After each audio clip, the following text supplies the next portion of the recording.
Welcome to online class once again.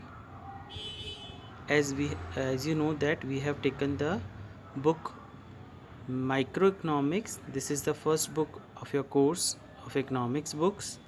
So we are having the topic chapter scarcity and central problem of an economy, and its topic microeconomics and macroeconomics. आज हम इसका difference पढ़ेंगे. In our last video we have studied the meaning of economics, and today we are having the difference between microeconomics and macroeconomics. So today we have the topic microeconomics and macroeconomics. Micro का simple meaning होता है small level पर हम यहाँ पर पूरी book में एक सिंगल कंज्यूमर, एक सिंगल प्रोड्यूसर के बारे में पढ़ेंगे, एक मार्केट के बारे में पढ़ेंगे. माइक्रो का मतलब ही स्मॉल होता है, तो स्मॉल लेवल पर हम इन्हें पढ़ेंगे. Let us we have the meaning. In micro economics we study the economics behaviour of an individual economic agent. नाम देखेंगे आप, मैंने क्या बोला था, individual means one. Individual economic agents को पढ़ेंगे in the market for the different goods and services. Example, demand by a consumer, supply by a producer. एक कंज्यूमर के द्वारा किया गया डिमांड, एक सप्लायर के द्वारा किया गया, एक प्रोड्यूसर के द्वारा किया गया सप्लाई. डिमांड हम कंज्यूमर्स करते हैं और हमारी डिमांड को प्रोड्यूसर पूरा करते हैं गुड्स बना करके, सामान बना करके. In micro economics we try to figure out how prices and quantities of goods and services are determined through the interaction of individual in the market. Individual person, इस कंज्यूमर्स के ग्रुप या एक consumers के द्वारा जब किसी चीज़ की ज़्यादा डिमांड की जाती है तो उसकी प्राइस बढ़ जाती है, या डिमांड नहीं करने पर उसकी प्राइस कम हो जाती है.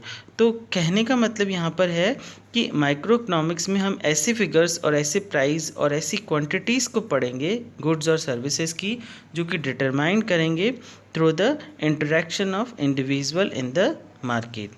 Now we have the macro economics. Macro का सिंपल मीनिंग होता है, macro means large and large means economy as a whole. In this, we will study about the aggregate demand, aggregate supply, employment and price level. In macroeconomics, we study the economics behavior and economic as a whole. For example, aggregate demand, aggregate supply. Aggregate demand means demand by all the consumers in the market. Aggregate supply means supply by all the producers in the market. उसके बाद हम employment और price level पढ़ेंगे. Macro economics आपके 12th class में book आएगी, लेकिन अभी हमें केवल इसका मीनिंग ही पढ़ना है. Second, in macro economics we are interested to in finding out how the levels of these aggregate measures are determines and how the level of these aggregate measures change over time. Macro economics में हम पढ़ते हैं कि किस तरह से aggregate demand determine की जाती है और किस तरह से इनमें चेंजेस होते हैं according to time. Some of the important questions that are the studied in the macro economics as follows. कुछ क्वेश्चंस जो हैं मैक्रो इकोनॉमिक्स के वो इस तरह से हो सकते हैं that what is the level of the total output in the economy. Total output का मतलब है output by all the 3 sectors of the economic. आपने 10th में पढ़ा था इकोनॉमी के 3 सेक्टर्स होते हैं, प्राइमरी, सेकेंडरी और टर्शरी लेवल. उन तीनों सेक्टर के आउटपुट को हम मैक्रो इकोनॉमिक्स में पढ़ते हैं. How is the total output determine. Total output कैसे डिटरमाइन किया जाता है. How does the total output grow over time, कैसे बढ़ता है. Are the resources of an economy, जैसे कि लेबर फुली एम्प्लॉयड, जैसे किसी इकनॉमी की जो लेबर होते हैं, रिसोर्सेज जो होते हैं, क्या हमने उन रिसोर्सेज का फुल यूटिलाइजेशन किया है या नहीं. तो इस तरह के और कुछ और क्वेश्चंस भी हो सकते हैं मैक्रो इकोनॉमिक्स के.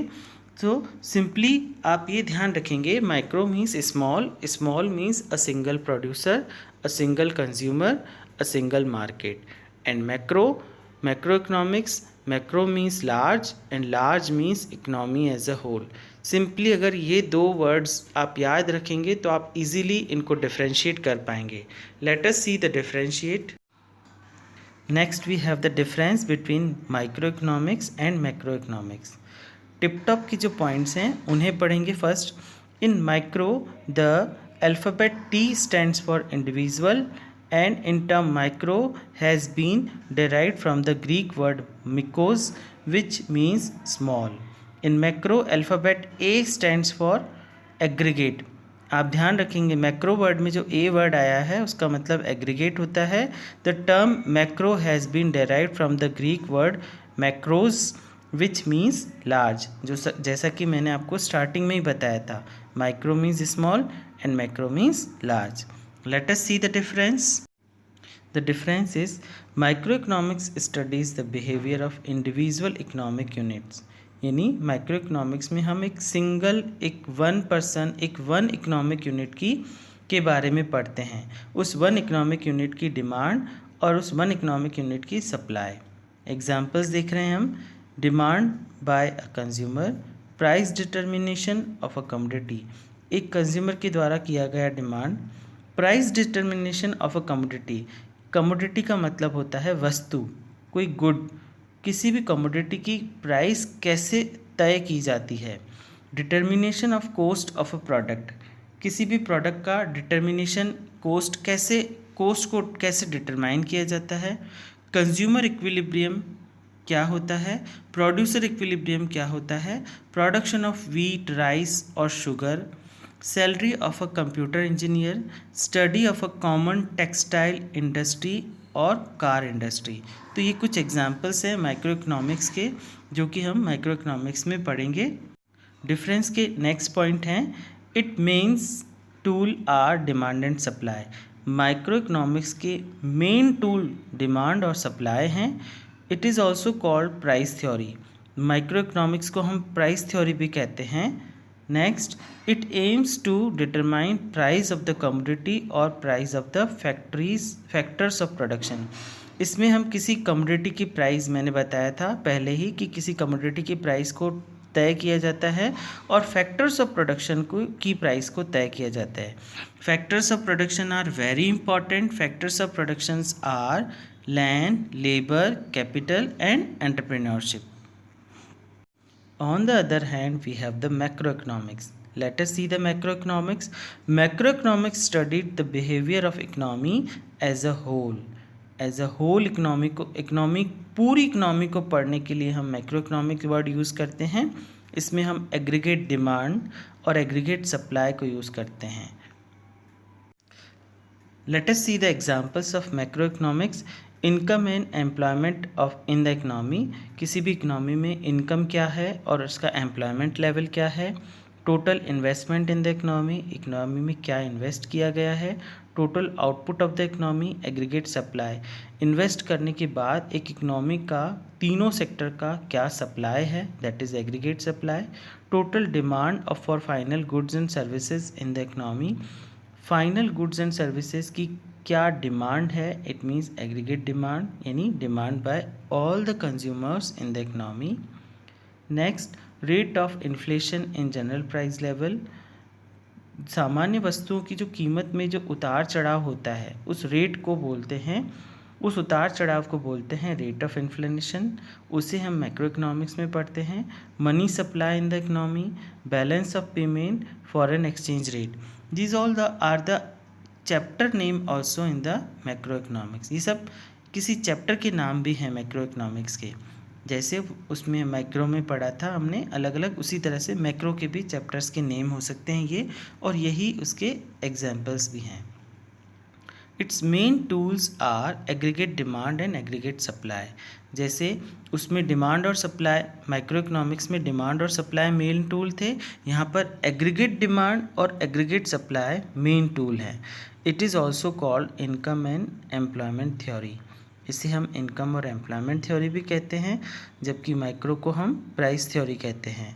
It aims to determine the income and employment and price level on the economy. इससे हम इनकम और एम्प्लॉयमेंट लेवल को पता कर सकते हैं और इकोनॉमी के प्राइस लेवल को पता कर सकते हैं। I will provide you the notes also if we have the WhatsApp group. Soon we will create the WhatsApp group and I will send you the notes in your WhatsApp group। जल्दी ही से जल्दी हम एक WhatsApp group बनाएंगे, उन सब में आपके नंबर ऐड होंगे और फिर मैं आपको जल्दी ही आपको नोट्स सेंड कर दूंगा।